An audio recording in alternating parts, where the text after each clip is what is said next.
నమస్తే, నేను మీ Satish. Welcome to prime time debate.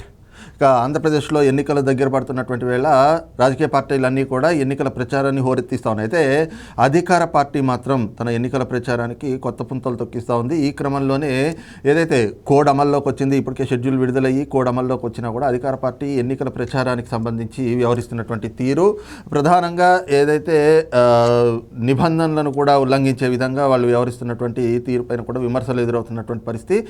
ఏదైతే ఇప్పటికే ఎన్నికలకు సంబంధించి ప్రచార సభలుగా సిద్ధం అంటూ 4 సభలు నిర్వహించినటువంటి వైసీపీ, దానికి సంబంధించి కూడా ఆ సభలకి దాదాపు 620 కోట్ల రూపాయల ప్రజాధనాన్ని దుర్వినియోగం చేసిందన్నటువంటి విమర్శలు ఎదుర్కొంటున్న పరిస్థితులు. అయితే ఇప్పుడు మళ్ళీ రెండో విడత ఎన్నికల ప్రచారానికి సంబంధించి జగన్మోహన్ రెడ్డి ఒక 21 రోజుల పాటు బస్సు యాత్ర నిర్వహించబోతా ఉన్నారు. దానికి మొదటేమో మేము సిద్ధం, మా బూత్ సిద్ధం అని చెప్పి అదేదో బూత్ పేరు పెట్టుకున్నారు. అయితే మరి బూత్ అర్థాలు వస్తున్నాయి కాబట్టి దాన్ని మార్చి ఇప్పుడు మేమంతా సిద్ధం అంటూ కూడా పేరు మార్పుతోటి ఈ బస్సు యాత్రను కూడా తీసుకెళ్ళబోతున్నారు. 27 రోజుల పాటు ఈ బస్సు యాత్ర కొనసాగబోతోంది. 21 రోజుల పాటు ఈ నెల 27వ తారీఖు నుంచి ఆ సిద్ధం సభలు జరిగినటువంటి జిల్లాలు కాకుండా మిగతా జిల్లాలన్నింటిలో కూడా యాత్ర సాగించబోతున్నట్లుగా కూడా ఆ పార్టీ అధికారిక ప్రకటన అయితే చేసింది. అయితే దీనికి సంబంధించి ఎన్నికల ప్రచారానికి వాడేటువంటి వాహనాలు కూడా ఈ రోజున ప్రజాధనం నుంచి కొంటా ఉన్నారు. అది ఎన్నికల నియమావళికి, ఆ నిబంధనలకి విరుద్ధం. ఈ క్రమంలో మరి జగన్మోహన్ రెడ్డి పైననో లేదా వైఎస్ఆర్ కాంగ్రెస్ పార్టీ పైన ఖచ్చితంగా ఎన్నికల సంఘం చర్యలు తీసుకునేటువంటి అవకాశాలు ఉంటాయి అనేటువంటి కొన్ని అభిప్రాయాలు కూడా వ్యక్తమవుతూ ఉన్నటువంటి పరిస్థితి. అయితే అధికార పార్టీ వ్యవహరిస్తున్నటువంటి తీరు ఇదే ఈ రోజున ఎలా ఉంది అంటే ఆంధ్రప్రదేశ్ రాజకీయాల్లో అనేటువంటి అంశాన్ని ఈరోజు డిబేట్లో చర్చించుకోబోతా ఉన్నాం. మనతో డిబేట్లో పాల్గొంటూ ఉన్నారు ప్రముఖ రాజకీయ విశ్లేషకులు అప్పసాని రాజేష్ గారు, అలాగే సీనియర్ జర్నలిస్ట్ డివిఎస్ గారు. సార్ నమస్కారం. నమస్తే సార్. రాజేష్ గారు, ప్రధానంగా ఇప్పటి వరకు సిద్ధం అంటూ 4 సభలు నిర్వహించారు. మనం చూసాం. మొదట ఏవేవో పక్క రాష్ట్రాల నుంచి తేవటం, బస్సులను ఆపేసేసి ఇంటర్ బోర్డ్ ఎగ్జామ్ని కూడా వాయిదా వేసి, తర్వాత గ్రీన్ మ్యాట్లు, గ్రాఫిక్స్, ఇప్పుడు మేమంతా సిద్ధం అంటున్నారు. మరి ప్రజలు ఏం చెప్పడానికి సిద్ధంగా ఉన్నారు? 2024 సార్వత్రిక ఎన్నికలు సమీపిస్తున్నాయి కాబట్టి జగన్మోహన్ రెడ్డి గారికి ఇప్పుడు ప్రజలతో మమేకం అవ్వాల్సిన అవసరం గుర్తుకొచ్చింది. ఎన్నికల ప్రచారం గుర్తుకొచ్చింది. యాత్రలు గుర్తుకొస్తూ ఉన్నాయి. ఇదే జగన్మోహన్ రెడ్డి గారిని ఒకసారి ఒక పాత జ్ఞాపకాలను ఎవరేసుకుంటే ఆయన 2019 ఎన్నికలకు ముందు సుదీర్ఘకాలం పాదయాత్ర చేయడం జరిగింది. నిత్యం వేలాది మంది ప్రజలతోటి మమేకం అవుతా, వాళ్ళ తలలు నిమురుతా, ముద్దులు పెడతా, నేనున్నా మీకు, నేను విన్నా, నేను చూసా అని చెప్పని రకరకాల అంటే ఉపన్యాసాలు, వాగ్దానాలు చేస్తూ ఉండేవారు. ఆ రోజుల్లో వాళ్ళ సోషల్ మీడియా కానీ వాళ్ళ వ్యూహకర్తలు కూడా ఆయనకి ఇచ్చిన ఎలివేషన్ ఏంటి? జగన్మోహన్ రెడ్డి గారు మాటమ తప్పడు, మడమ తిప్పని వంశస్థుడు ఆయన ఈరోజు ప్రజలకు ఏదైనా ఒక వాగ్దానం చేశారనంటే దాన్ని తప్పక నెరవేరుస్తాడు అని చెప్పని ఒక రకమైన ఎలివేషన్ ఇచ్చారు ఆయనకి. ప్రజలు కూడా ఆ ప్రచార ప్రలోభంతో ఆయన మాటలు విశ్వసించారు. ఆనాటి ప్రభుత్వం మీద ఏ ఆరోపణ చేసినా నమ్మారు. అదే సందర్భంలో పాలకుడిగా తనకు గనక ఒక ఛాన్స్ తోటి అధికారం కట్టపెడితే తాను ఏం చేయగలుగుతాను అనేది ప్రజలకు రకరకాల వాగ్దానాలు, వర్గాల వారీగా ఎంచుకొని వాగ్దానాలు చేస్తే వాటిని విశ్వసించి ఆయన కూడా ఊహించినంత మెజార్టీతో అధికారం కట్టబెట్టారు. ఒకసారి పాలకుడిగా బాధ్యతలు చేపట్టిన తర్వాత, ముఖ్యమంత్రి పీఠం అధిష్ఠించిన తర్వాత 2019 మే 30 తారీఖు ముఖ్యమంత్రిగా ఆయన పదవి బాధ్యతలు చేపడితే, ఈరోజు 2024 మార్చి 27వ తారీఖు నుంచి ఆయన పర్యటనకు సిద్ధమవుతూ ఉన్నారు. ఈలోగా మీరు గమనించుకోండి, ప్రతిపక్ష నాయకుడిగా ఉన్న రోజు అంత విస్తృతంగా ప్రజలతో మమేకమైన నాయకుడు అధికార బాధ్యతలు చేపట్టిన తర్వాత ఇంకా ఎక్కువగా ప్రజలతో మమేకం అవ్వాల్సిన అవసరం ఉండేది. ఇవాళ చాలామంది ముఖ్యమంత్రుల్ని రాష్ట్రం చూసింది, మనం చూసాం. ముఖ్యమంత్రి హోదా ఒక సర్వం సహా అధికారాలతో కూడిన వ్యవస్థ. మనకి ఎక్కడ ఏ విధమైన అంటే వెసులుబాటు దక్కని సమస్యలు కూడా ముఖ్యమంత్రి గారిని కనుక ఒక్కసారి కలిసి విన్నవించుకుంటే మన సమస్యలకి శాశ్వత పరిష్కారం దక్కుతుందనే ఆశతోటి రాష్ట్ర వ్యాప్తంగా ఉన్న వేలాది మంది ప్రజలు ముఖ్యమంత్రి గారిని కలవాలి, వారికి విన్నవించుకోవాలనే ఆశతోటి ముఖ్యమంత్రి దగ్గరికి వస్తూ ఉంటారు. వీళ్ళ నాన్నగారు రాజశేఖర రెడ్డి గారు ముఖ్యమంత్రిగా ఉన్న సందర్భంలో కూడా నేను స్వయంగా నాకు పరిచయం ఉన్న ఒక ఆయన గుంటూరు నుంచి వచ్చి రాజశేఖర రెడ్డి గారికి ఒక రిప్రజెంటేషన్ ఇవ్వాలి, వెళ్దాం రమ్మనంటే లేక్యూ గెస్ట్ హౌస్లో నేను కలవటానికి వెళ్ళాను. నేను కూడా ఆ రోజు కొన్ని వేల మంది ప్రజలు రావడం జరిగింది అక్కడికి, ఆ లేక్యూ గెస్ట్ హౌస్కి. ప్రజా దర్బారు ఏదో పేరు పెట్టారు. ఆ రోజు అధికారులతోటి రాజశేఖర రెడ్డి గారు నాకు తెలిసి దాదాపు ఒక 2 hours స్పెండ్ చేశారు అక్కడ. ప్రతి వ్యక్తిని కలిసి వాళ్ళ సమస్య ఏంటో విని అప్పటికప్పుడు రిజాల్వ్ చేయదగ్గది అయితే అధికారులకు ఆదేశాలు ఇస్తూ, లేనప్పుడు దాన్ని ఎండార్స్ చేసి అధికారులకి ఆ రిప్రజెంటేషన్స్ హ్యాండ్ ఓవర్ చేస్తూ, ముందేమవుద్దంటే ఆ వ్యవస్థ పట్ల నమ్మకంతో, ఒక ఆశతోటి మా సమస్యకు ఒక పరిష్కారం దక్కుతుంది అని అక్కడ వరకు వచ్చిన ప్రజలకి అది పరిష్కారం అయినా కాకుండా పాలకుడిని మనం కలిసాము అనే ఒక ధైర్యం చిక్కుతుంది. అంటే ముఖ్యమంత్రి కూడా పరిష్కరించలేని పరిస్థితులు అంటే ఆ కుటుంబం డిప్రెషన్లోకి వెళ్ళిపోద్ది. ఇటువంటి పరిస్థితుల్లో జగన్మోహన్ రెడ్డి గారు ఎక్సెప్షనల్ కేసు. చంద్రబాబు నాయుడు గారిని చూసాం, ఆయన ప్రజలతో కలవటం కోసమే ప్రజావేదికను నిర్మించారు. ఆయన దగ్గరికి మనం అంటే ఎట్లుండేదంటే, చంద్రబాబు నాయుడు గారు ముఖ్యమంత్రిగా బాధ్యతలు చేపట్టినాడు, చిత్తూరు జిల్లాలో మదనపల్లి ప్రాంతానికి సంబంధించి ఒక పసిపాపకి లివర్ ట్రాన్స్ప్లాంటేషన్ ఆపరేషన్ చేయాల్సిన పరిస్థితి ఉత్పన్నమైంది. 30 లక్షల రూపాయలు ఖర్చు అవుద్ది. వాళ్ళ దగ్గర ఆర్థిక స్తోమత లేదు. మెర్సీ కిల్లింగ్ పర్మిషన్ ఇవ్వండి, మేము మా పాపను కాపాడుకునే స్థితిలో లేము అని చెప్పని వాళ్ళు మీడియా ముఖంగా ఒక అప్పీల్ చేశారు. సీఎంనేమి మాకు సహాయం చేయమని అడగల.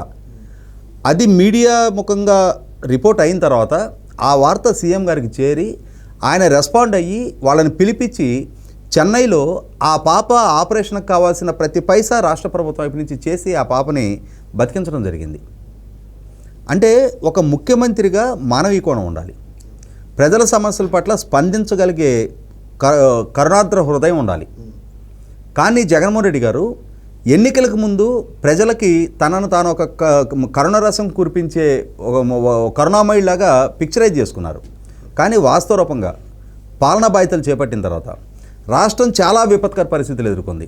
ఆయన పదవి బాధ్యతలు చేపట్టిన తర్వాతే ప్రపంచం ఎప్పుడూ చూడని కనీవిని వెరగని కరోనా సంక్షోభం వస్తే కూడా కనీసం తన పార్టీ పార్లమెంటు సభ్యుడు, తిరుపతి పార్లమెంటు సభ్యుడు దుర్గాప్రసాదరావు గారు చనిపోతే ఆ కుటుంబాన్ని పరామర్శించడానికి కూడా వెళ్ళాలి. ఆయన 3 సంవత్సరాల పాటు వాళ్ళ పార్టీ ప్లేనరీ ఏర్పాటు చేయాల, లెజిస్లేచర్ పార్టీ సమావేశం ఏర్పాటు చేయాల, వాళ్ళ శాసనసభ్యులు కనీసం మాకు ద్వారదర్శనమైనా ఇవ్వండి అని చెప్పని వేడుకున్న తీరు చూసాం మనం. 3 సంవత్సరాల తర్వాత గడప గడపకు మన ప్రభుత్వం అనే ఒక కార్యక్రమాన్ని, అది కూడా ఇంటెలిజెన్స్ రిపోర్ట్లు ప్రభుత్వానికి ప్రతికూల ఫలితాలు రాబోతున్నాయని ఒక సంకేతాలు ఇచ్చిన తర్వాత అప్పుడు ఆయనకి తన శాసనసభ్యులు గుర్తొచ్చారు. 4 సంవత్సరంలో రాష్ట్ర వ్యాప్తంగా ఉన్న ప్రజాప్రతినిధులు గుర్తుకొచ్చారు. ప్లేనరీ ఏర్పాటు చేశారు. ప్లేనరీ ఏర్పాటు చేసి కూడా అక్కడ తీసుకున్న ఒక అసంబద్ధ నిర్ణయం, శాశ్వత అధ్యక్షుడిగా ప్రకటించారు ఆయన్ని. ఎలక్షన్ కమిషన్ నామ్స్ ప్రకారం అది వైబుల్ అవునా కాదనేది కూడా ఆలోచన లేకుండా ఒక అసంబద్ధమైన తీర్మానం వాళ్ళు ప్రతిపాదించడం, దాన్ని ఈయన కూడా స్వాగతించడం, తర్వాత ఎలక్షన్ కమిషన్ వైపు నుంచి కొర్రీలు వచ్చిన తర్వాత అప్పుడు లేదు మేము అటువంటి తీర్మానం చేయలేదు అని చెప్పని, మేము డెమోక్రటిక్ స్పిరిట్ కట్టుబడి ఉన్నామని చెప్పని ఎలక్షన్ కమిషన్కి మళ్ళీ వివరణ ఇవ్వటం.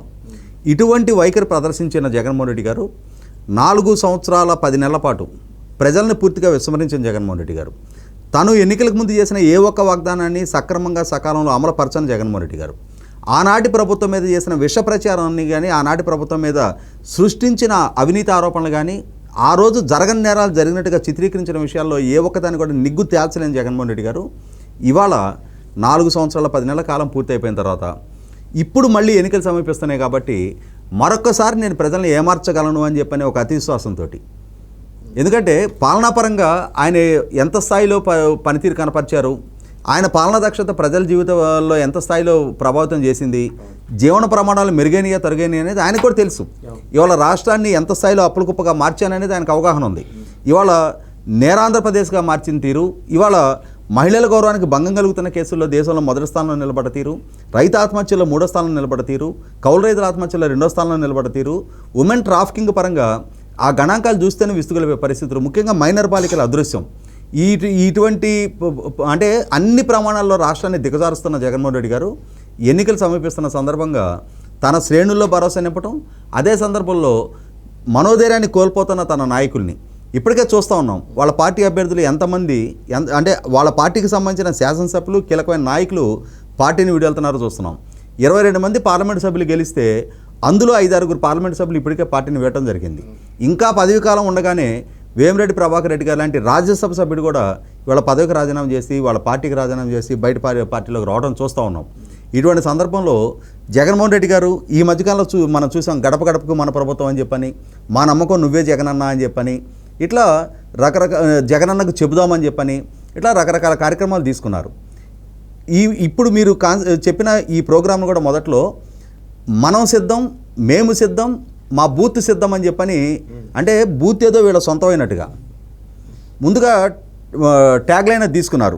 తర్వాత మరి ఎటువంటి సలహాలు సూచనలు వచ్చినాయో పార్టీ శ్రేణుల నుంచి, లేకపోతే మీకు వాళ్ళ శ్రేయోభిలాషుల నుంచి, దాన్ని ఇప్పుడు మేమంతా సిద్ధం అని చెప్పని ఆ ట్యాగ్ లైన్ మార్చారు. ఆయన సిద్ధమైనా సరే రాష్ట్ర ప్రజలైతే ఇప్పటికే ఒక స్థిర నిర్ణయానికి వచ్చేస్తున్నారు. రాష్ట్ర ప్రజలు ఎటువంటి స్థిర నిర్ణయానికి వచ్చారు అనేది 2022 మేలో జరిగిన ఒంగోలులో జరిగిన తెలుగుదేశం పార్టీ మహానాడు నాటి నుంచి, ఆ తర్వాత జరిగిన చంద్రబాబు నాయుడు గారి మినీ మహానాడు కార్యక్రమాలకు కానీ, బాదురే కార్యక్రమాలకు కానీ, ఇదేం కర్మ ఈ రాష్ట్రానికి కార్యక్రమానికి కానీ, ఇరిగేషన్ ప్రాజెక్టుల విధ్వంసం కార్యక్రమానికి కానీ, కథలరా సభలు రీసెంట్గా జరిగినాయి. అంతకుముందు జరిగిన మీ భవిష్యత్తుకు నా షూరిటీ కార్యక్రమాలకు కానీ, నారా లోకేష్ సంకల్పించుకుంటున్న యోగళం కార్యక్రమాలకు కానీ ప్రజల నుంచి ఎటువంటి స్పందన వస్తుందనేది జగన్మోహన్ రెడ్డి గారికి ఇంటెలిజెన్స్ రిపోర్ట్లు ఉన్నాయి. ప్రతిపక్ష నాయకుడి కోసం 3 సంవత్సరాల కాలం గడిచేటప్పటికే గంటల తరబడి ప్రజలు వేచి ఉంటున్న తీరు, ఆయన ప్రసంగాల కోసం గంటల తరబడి ప్రజలు నిరీక్షించి ఆ ప్రసంగానికి ఇస్తున్న స్పందన చూసిన తర్వాతే జగన్మోహన్ రెడ్డి గారికి భవిష్యత్తు భూతద్దంలో కనిపిస్తూనే ఉంది. అయినా సరే ఎన్నికలు సమీపిస్తున్నాయి కాబట్టి మరొకసారి ఆ మేకపోతు గాంభీర్యంతో తన శ్రేణుల్లో భరోసా నింపడం కోసం ఇప్పుడు ఈ కార్యక్రమం రూపకల్పన చేసుకున్నారు. సార్ డివిఎస్ గారు, ముఖ్యంగా మీరు చెప్పండి. ఇప్పుడు రాజేష్ గారు అన్నట్లుగానే ఈ 5 ఏళ్లకు ముందు చూసుకుంటే పాదయాత్ర చేస్తూ ప్రజలకి అంత దగ్గరగా వెళ్ళి వాళ్ళకి కరుణ రసాన్ని కురిపించినటువంటి జగన్మోహన్ రెడ్డి మరి 5 ఏళ్ళు పరదాల చాటునే తిరిగినటువంటి పరిస్థితులు చూసాం. ఆఖరికి 5-6 కిలోమీటర్లకి హెలికాప్టర్లో వెళ్ళినటువంటి పరిస్థితులు, పాలనాపరంగా ఎలాంటి వైఫల్యాలను చూశారు, ప్రజా వ్యతిరేకత ఏ విధంగా పెళ్ళగక్కుతా ఉంది అనేటువంటిది చూసాము. ఇప్పుడు మళ్ళీ ప్రజలతోటి ఈ సభలు, అంటే ఈ యాత్ర సందర్భంగా ఉదయం పూట ఇంటరాక్షన్, సాయంత్రం భారీ బహిరంగ సభ. ఆ ఇంటరాక్షన్లో కూడా ఏమిటి, ప్రభుత్వం పరంగా ఇది ఆయన అందించినటువంటి ఈ పాలనలో ఇంకా మెరుగుపరుచుకోవడానికి సలహాలు సూచనలు ఇప్పుడు ప్రజలను అడుగుతారంట. మరి ఏంటి, ప్రజలు విశ్వసించే పరిస్థితి ఉందంటారా? చేతులు కాలే, ఇంకా ఆకులు పట్టుకున్నా లాభం లేదు. ఎందుకంటే విలువైనటువంటి అవకాశాన్ని ఆయన దుర్వినియోగం చేసుకున్నాడు. ఇప్పుడు 4.5 ఏళ్ళు నువ్వు ప్రజలకి దూరంగా ఉండి చివరి 6 నెలలు నేను ప్రజల్లో ఉంటాను అంటే ప్రజలు రిసీవ్ చేసుకోవడానికి సిద్ధంగా ఉండరు. 6 నెలలు ఎక్కడ సార్, నెల ఇంకా. ఇప్పుడు ఈయన అసలు ఈ సిద్ధం సభలు పెట్టడం కానీ, అంతకుముందు సభలు కానీ, ఇప్పుడు మనం రాజేష్ గారు చెప్పినట్టుగా రాజశేఖర్ రెడ్డి, ఎన్టీ రామారావు, చంద్రబాబు నాయుడు అందరూ కూడా ప్రతిరోజు 1 గంట 2 గంటలు ప్రజలతో మమేకమయ్యేవాడు. ప్రజల నుంచి విజ్ఞప్తులు తీసుకునేవాడు.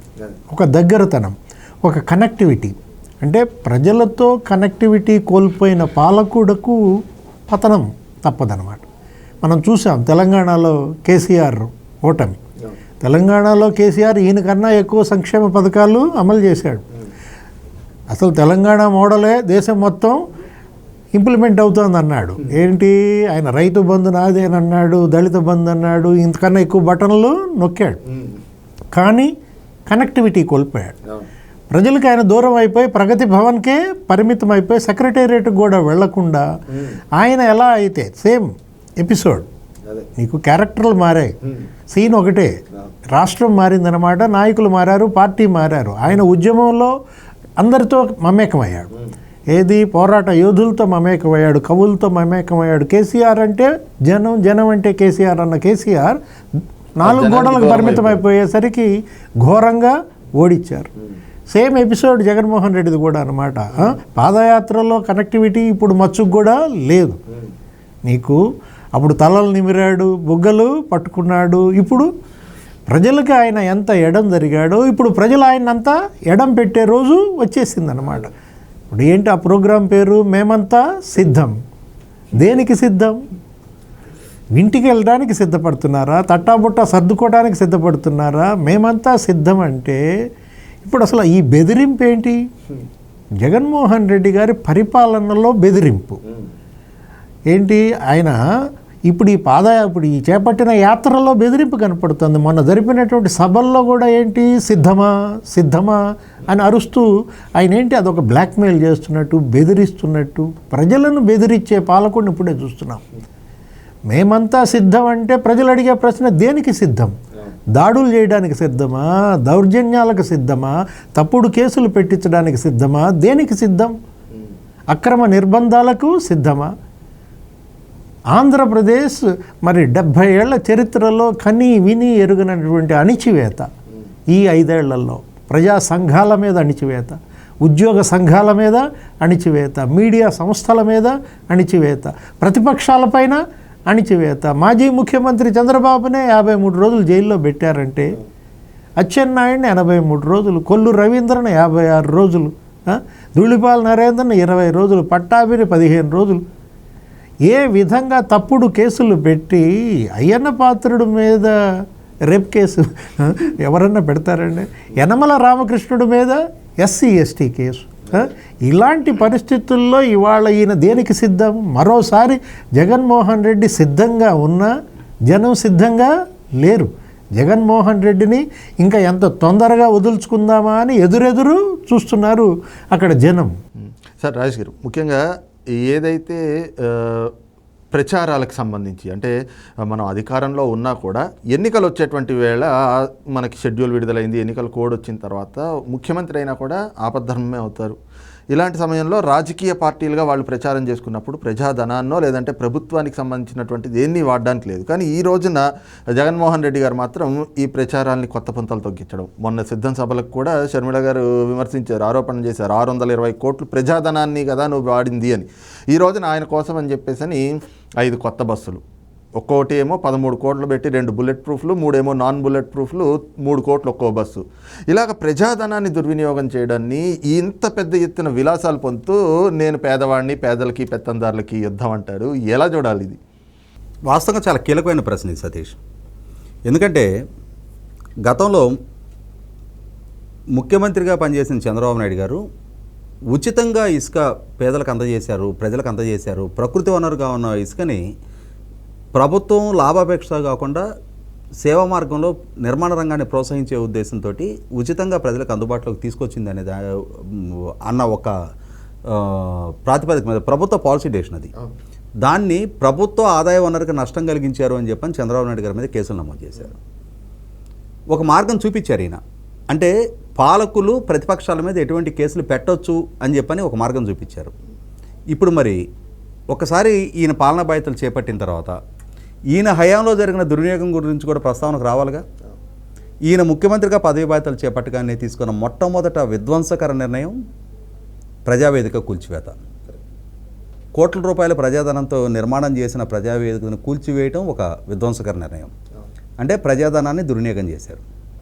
తర్వాత అమరావతి పనులను స్తంభింపజేయటం, 8,000 కోట్ల రూపాయలు ప్రజాధనం ఖర్చు పెట్టి నిర్మాణం చేసిన పనుల్ని స్తంభింపజేసి పురోగతి లేకుండా చేసి ఈ 5 సంవత్సరాల కాలంలో కనీసం 1,000 కోట్ల రూపాయలు పైగా అక్కడ రైతులకు వార్షిక కౌలు రూపంలో చెల్లించారు. అంటే 5వ సంవత్సరం ఇంకా చెల్లించలేదు, 4 సంవత్సరాలు చెల్లించారు. సుమారుగా 850-900 కోట్ల రూపాయలు వార్షిక కౌలు రూపంలోనే చెల్లించారు. కానీ రాజధాని పనుల్లో పురోగతి ఏది? మరి ఇన్ని వేల కోట్ల రూపాయలు ప్రజాధనాన్ని దుర్వినియోగం చేశారుగా. ఇవాళ ఈ రకంగా లెక్కేసుకుంటూ వెళ్తే ఆయన ప్రభుత్వ హయాంలో తీసుకున్న ఇంకొక అంటే ప్రజాధనాన్ని దుర్వినియోగపరిచిన నిర్ణయం ప్రభుత్వ భవనాలకి వీళ్ళ పార్టీ రంగులేయటం. సుప్రీంకోర్టు తీర్పు వైలేషన్ అది. అయినా సరే 1,300 కోట్ల రూపాయలు ఖర్చు పెట్టి పోనీ ఈయన హయాంలో నిర్మాణం చేసిన భవనాలకు ఏదైనా రంగులు వేసుకున్నారంటే అర్థం ఉంది. దశాబ్దాల క్రితం నుంచి నిర్మాణం చేసిన ఎలిమెంటరీ స్కూల్స్, పంచాయత్ ఆఫీస్ బిల్డింగులు, వెటర్నరీ హాస్పిటల్స్, ఈ రైతు భవనాలకు, రైతు భరోసా కేంద్రాలకు అద్దెకి తీసుకున్న బిల్డింగులు, ఇట్లా వీటికి అన్నిటికీ వాటర్ ట్యాంకులకి, సివరేజ్ ప్లాంట్లకి వీటి రంగులు వేశారు 1,300 కోట్లు ఖర్చు పెట్టి. చివరికి సుప్రీంకోర్టు ఆక్షేపించిన తర్వాత మళ్ళీ రంగులు మార్చడానికి ఒక 1,000 కోట్ల రూపాయలు ఖర్చు అయినాయి. అంటే ఇన్ని వేల కోట్ల రూపాయలు ఎన్ని సందర్భాల్లో ఈ రకంగా దుర్వినియోగం చేస్తూ వచ్చారు. రీసెంట్గా వీళ్ళ సొంత మీడియాకి 100 కోట్ల రూపాయలు ప్రకటన రూపంలో ఖర్చు పెట్టుకున్న అంశం గౌరవ హైకోర్టు దృష్టికి వెళ్ళడం జరిగింది.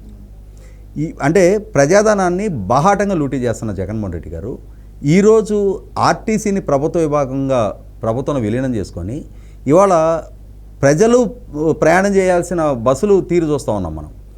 కొత్త బస్సులు కొనాలి అని చెప్పని ఆర్టీసీ ఇండెంట్ పెట్టి 2 సంవత్సరాల కాలం అవుతుంది. ఇప్పటి వరకు దాన్ని పరిగణలోకి తీసుకోవట్లే. ఆర్టీసీకి బడ్జెటరీ సపోర్ట్ ఇవ్వట్లా.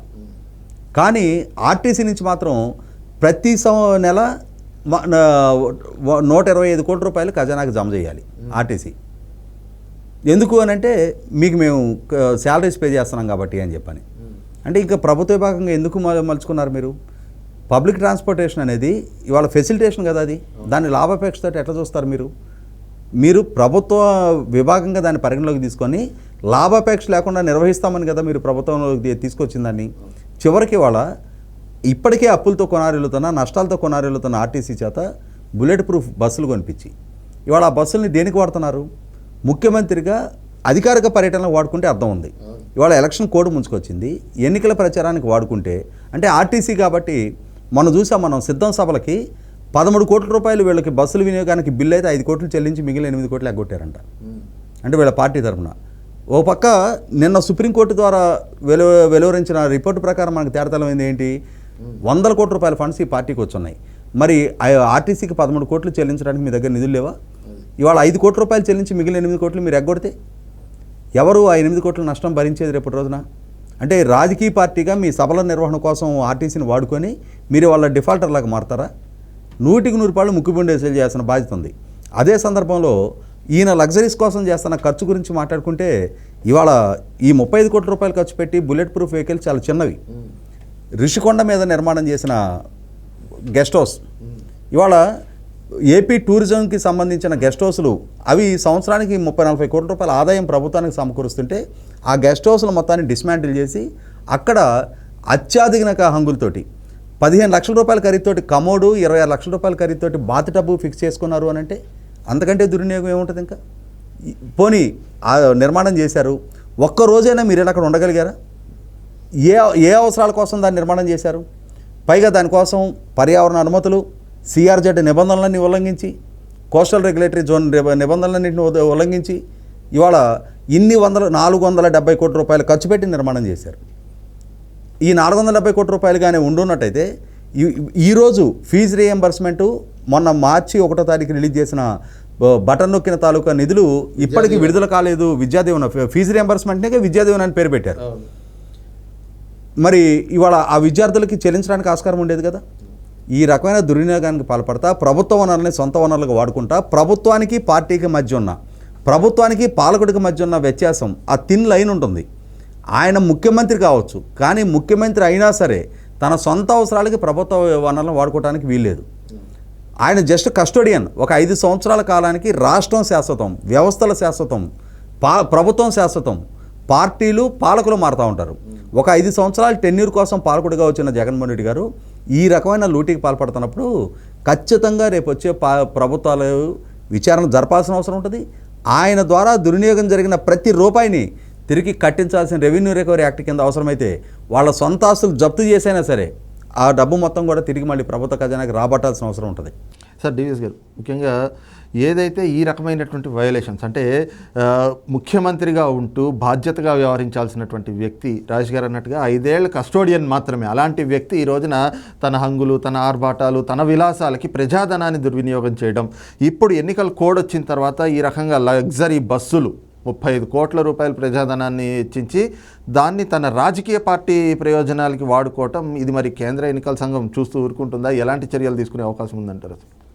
ప్రభుత్వ ధనాన్ని ఎంత దుర్వినియోగం చేయొచ్చో, ఎంత వృధా వినియోగం చేయొచ్చో, ఏ విధంగా నిరర్ధక ఆస్తులుగా మార్చొచ్చో ఇదొక కేస్ స్టడీ. ఎవరిది? జగన్మోహన్ రెడ్డి 5 ఏళ్ల పరిపాలన, ఆయన అవినీతి ఒక కేస్ స్టడీ. క్విడ్ ప్రోకో, అంతర్జాతీయ విశ్వవిద్యాలయాల్లో అక్కడెక్కడ ఒక ముఖ్యమంత్రి ఉన్నాడంట, ఆయన కొడుకు నీకెంత నాకెంత అని చెప్పి అదేంటి హార్వర్డా? అట్లా ఇప్పుడు ఈ 5 ఏళ్లలో జగన్మోహన్ రెడ్డి ఈ దుష్పరిపాలన ఒక కేస్ స్టడీ అన్నమాట. ఏ విధంగా నిరర్ధక ఆస్తులు సృష్టించాడు. వాలంటీర్ వ్యవస్థ అనేది ఒకదాన్ని తీసుకొచ్చి రుద్దాడు. ఈ వాలంటరీ వ్యవస్థ లేకముందు రేషన్ పంపిణీ జరగలేదా? అంతకుముందు సిస్టమ్స్ లేవా? వీళ్ళని అదనంగా తీసుకురావడం వల్ల రాష్ట్రానికి వనగూడిన సంపద ఏంటి? ఇక్కడ ఏం జరిగింది వాలంటరీ వ్యవస్థ ద్వారా మేళ్ళు? దానికోసం ఈయన ఎంత ధారాదత్తం చేశాడు? ప్రజాధనం వాలంటీర్ల ఈ జీతభత్యాల కోసం 8,000 కోట్లు. ఏది? సాక్షి పత్రిక మళ్ళీ వీళ్ళు కొనాలి, దానికి ఒక 1000 కోట్లు. ఏది? యాడ్లు ప్రతిరోజు. ఇప్పుడు 130 సార్లు బటన్ నొక్కానంటున్నాడు, అంతా ఒట్టిదే. 130 సార్లు ఫుల్ పేజ్ యాడ్. ఎక్కడ? సాక్షిలో. అంటే తన మీడియాకి ఇదొక ప్రధాన ఆదాయ వనరుగా మార్చుకున్నాడు. తన వ్యాపార సంస్థలకు ఈ ప్రభుత్వాన్ని పరిపాలనను ఒక ఆదాయ వనరుగా చేసుకున్న ముఖ్యమంత్రి దేశ చరిత్రలో లేరు. ఇక్కడ జరుగుతున్న కట్టుబడి, ఇక్కడ జరుగుతున్నటువంటి ఇళ్ల నిర్మాణం కావచ్చు, అక్కడక్కడ జరిగే ప్రాజెక్టుల నిర్మాణం కావచ్చు, భారతీయ సిమెంట్స్దే వాడాలి. అదేదో బ్యాగ్స్ కూడా ఏదో రెడ్ కలర్ బ్యాగ్స్ భారతీయ పాలిస్టర్లు అక్కడ కొనాలా అంటే ఏ విధంగా తన యొక్క పరిశ్రమల ఆదాయం కోసం ప్రభుత్వ ధనాన్ని దుర్వినియోగం చేశారు. మీరు 35 కోట్లు ఏది ఈ బుల్లెట్ ప్రూఫ్ బస్సులు, అంతకుముందు ఏదో హెలికాప్టర్లు అన్నారు, 2 హెలికాప్టర్లు, ఇప్పుడు ఉన్న ఒక హెలికాప్టర్కి అదనంగా ఇంకో 2 అద్దెకు తీసుకున్నాడు, అదో 10 కోట్లు ఏమో.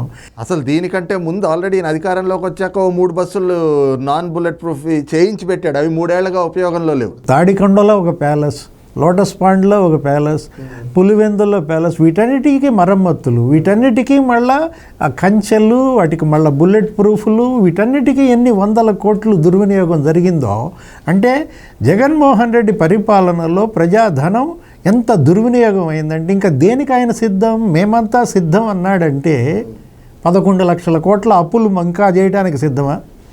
ఇప్పటికే ఒక్కొక్క రైతు నెత్తి మీద 2.5 లక్షల అప్పు పెట్టాడు అంటే ఇంకో 2.5 లక్షల అప్పు రైతు నెత్తిన మోపడానికి సిద్ధమా? నిరుద్యోగం 24% చేశాడు అంటే దాన్ని ఇంకో రెట్టింపు చేయడానికి సిద్ధమా? దేనికి మేమంతా సిద్ధమని జగన్మోహన్ రెడ్డి ఇవాళ జనం మీద పడుతున్నాడు. జనానికి ఆ మాత్రం తెలియదా? జనం బకరాలు అవటానికి సిద్ధంగా లేరు. ఇప్పటి వరకు జగన్మోహన్ రెడ్డి చేతిలో బకరాలుగా అయినటువంటి మంత్రులు, ఎమ్మెల్యేలు, ఎంపీలు సర్దుకుంటున్నారు.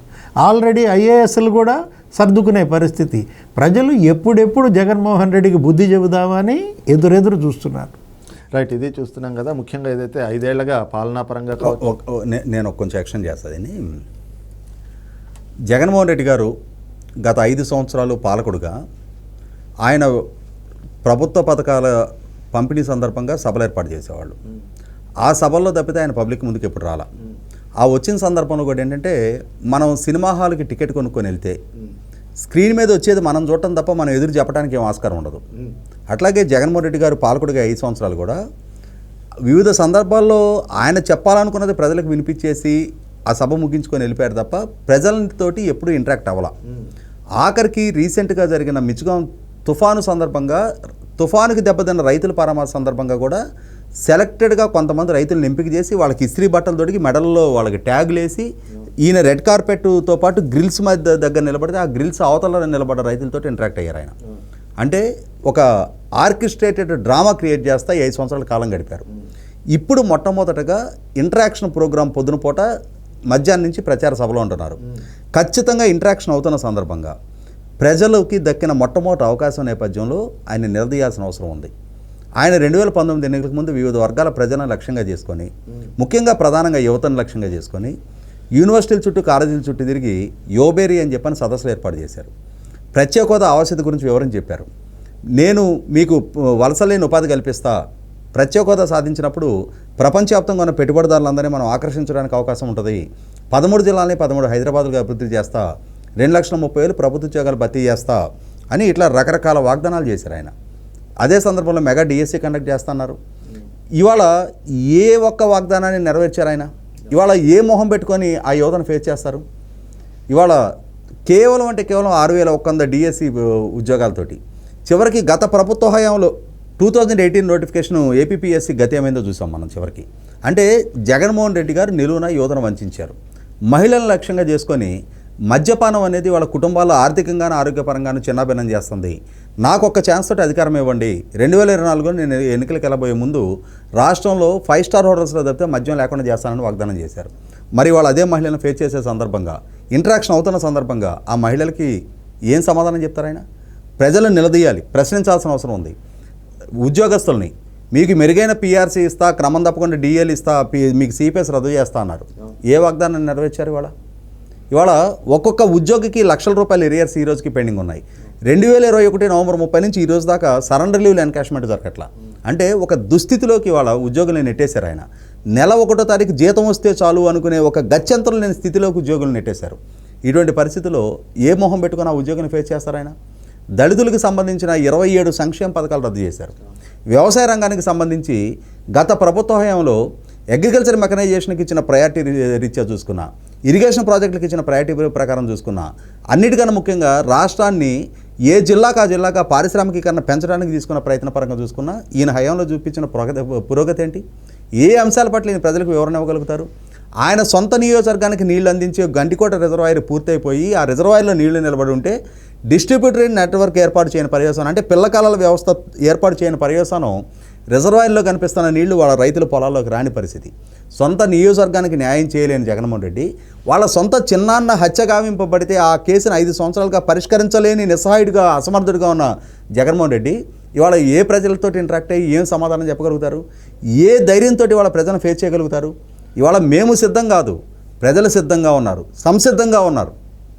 రైట్, ఇది చూస్తున్నాం కదా. ముఖ్యంగా ఏదైతే 2019 ఎన్నికలకు ముందు నిత్యం ప్రజల్లో ఉంటూ వాళ్ళకి అలుముగాని హామీలన్నీ ఇచ్చినటువంటి జగన్మోహన్ రెడ్డి మరి 5 ఏళ్లుగా పాలనాపరంగా ప్రజలకి దూరంగా ఉంటూ వాళ్ళని ఎడం పెట్టి పరదాల చాటును తిరిగినటువంటి జగన్మోహన్ రెడ్డి 5 ఏళ్ల తర్వాత ప్రజల నుంచి వస్తున్నటువంటి వ్యతిరేకత ఇవన్నీ కూడా ఒకవైపు స్పష్టంగా కనిపిస్తూ ఉంటే మళ్ళీ ఒకసారి వాళ్ళని మభ్యపెట్టాలి అనేటువంటి రీతిలో మళ్ళీ వాళ్ళ ఓట్లని దండుకోవడానికి వాళ్ళని ఏమార్చచ్చు అనేటువంటి ఒక ఆలోచనతోటి మేమంతా సిద్ధం అంటూ ప్రజల్లోకి వెళ్తున్నప్పటికీ కూడా ప్రజలు జగన్మోహన్ రెడ్డి కుట్రల్ని ఇప్పటికే చూస్తున్నారు. కాబట్టి ఈ 5 ఏళ్లుగా ఆయన చేస్తున్నటువంటి అరాచకాలు దుర్మార్గాలు అన్నీ కూడా ప్రజలు అనుభవించి ఈ రోజున ప్రతి ఒక్కళ్ళు వేధింపబడ్డటువంటి బాధితులుగానే రాష్ట్రంలో ఉన్నారు. కాబట్టి రేపు వాళ్ళకు వస్తున్నటువంటి ఈ సువర్ణావకాశంగా దీన్ని భావించి ఖచ్చితంగా జగన్మోహన్ రెడ్డిని ప్రతి చోట నిలదీయాల్సినటువంటి ఆవశ్యకత ఉంది. ఆ పరిస్థితులు కూడా వాళ్ళకు వస్తూ ఉన్నాయి కాబట్టి, అంటే అవకాశం కూడా వస్తూ ఉంది కాబట్టి ఇది ప్రజలు దీన్ని ఉపయోగించుకోవాల్సినటువంటి పరిస్థితులు అయితే మాత్రం ప్రస్తుతం ఆంధ్రప్రదేశ్లో కనిపిస్తున్నాయన్నటువంటి భావాన్ని ప్రముఖ రాజకీయ విశ్లేషకులు అప్సాన్ రాజేష్ గారు వ్యక్తం చేస్తూ ఉన్నారు. ఇది ఈరోజు ఉన్నటువంటి డిబేట్. రేపు మరొక అంశంతో మళ్ళీ మీ ముందుకు వస్తాం. Thank you sir.